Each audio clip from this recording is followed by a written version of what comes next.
Their story about their daughter Maddie, who I know you know about, has inspired the entire nation. So you're very lucky today because telling their story is Heather Spohr. Heather.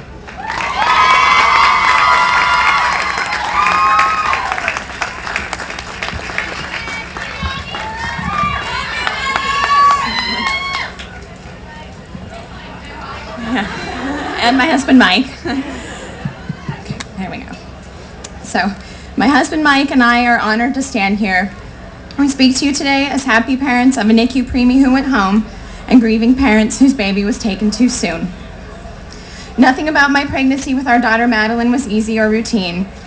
Blood clots, tumors, gestational diabetes were just the tip of the iceberg. But things really took a turn when I suffered from preterm premature rupture of the membranes at 19 weeks gestation. Unlike most women whose water breaks early, I didn't immediately go into labor. My low amniotic fluid was managed with complete home and hospital bed rest. While I laid there on my left side, the March of Dimes website was our lifeline. Because of marchofdimes.com, we knew the terms the doctors used, what questions to ask, and felt much more in control in what was an otherwise wildly out of our control situation. Bed rest only managed my low amniotic fluid for so long, and after 10 weeks of being on my side, I had an emergency C-section. The doctors warned us that, despite 2 steroid shots to boost her lung development, our baby most likely wouldn't cry. And they were wrong. Our Madeline came out pink and crying, and it was the best sound I'd ever heard. Our happiness was short-lived, however, when a neonatologist came in to see us. Madeline was born at 28 weeks gestation, but because of my low amniotic fluid, her lungs were more like those of a 25-weeker. She was sicker than the hospital could treat, and she needed to be transferred to UCLA in Westwood. We were so crushed. We knew she'd be in the NICU for a while, but we never anticipated that she'd have to be at a different hospital than me. Things were so very dire at first. My husband Mike stayed with Maddie at UCLA while I recovered from my C-section down the road. Mike was told several times that Maddie wasn't going to make it, and he had to call me each time to give me the news.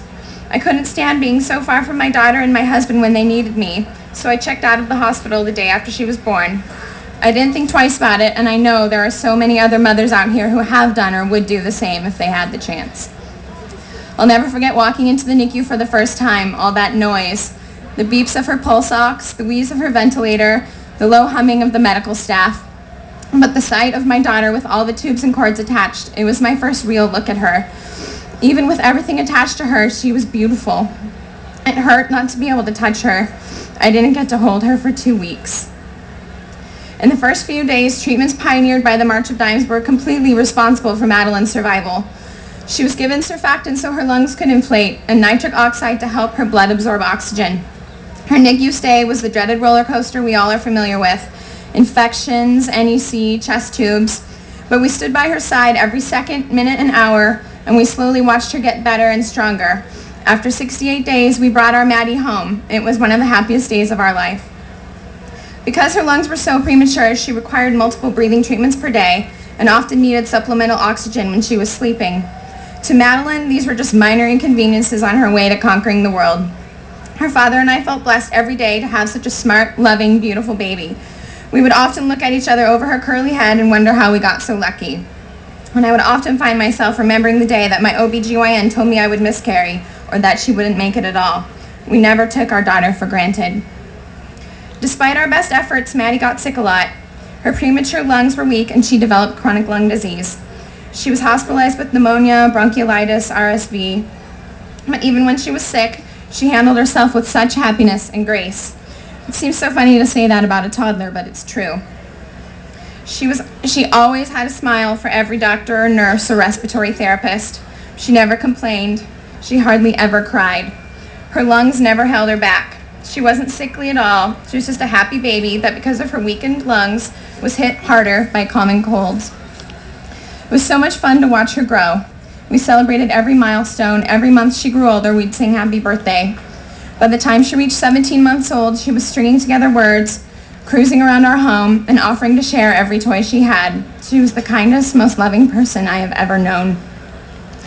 I wish I could say things were different, but on April 6th, our Madeline developed a fast-acting lung infection, and her lungs, so weakened by prematurity, finally gave out.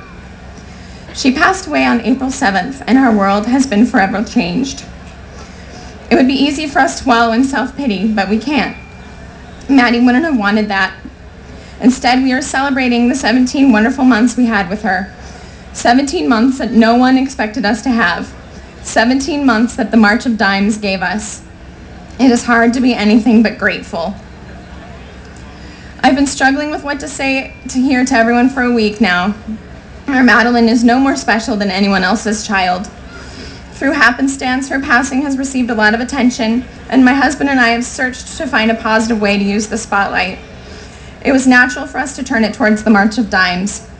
We consider Maddie's life to be a success story. She came home, and she lived, and she made us so, so happy. It is our hope that through the funding the March of Dimes receives, other babies in Madeline's situation won't have the same ending.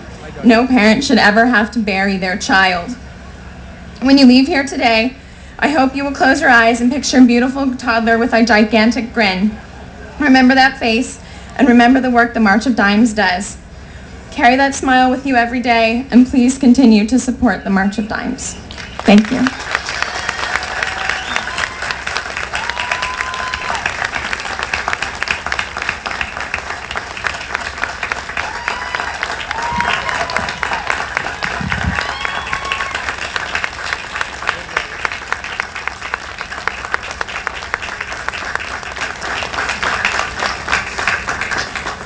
Heather, we can't thank you enough for sharing your story. Our hearts are with you, all of these 10,000 people. And there are many people today who are also walking in memory of a baby.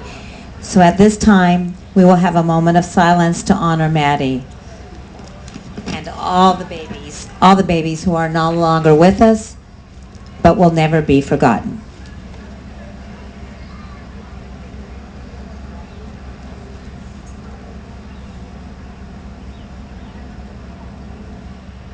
Thank you. Now, let's please welcome the star of the hit television show, The Secret Life of an American Teenager, Camille Winbush. Thank you.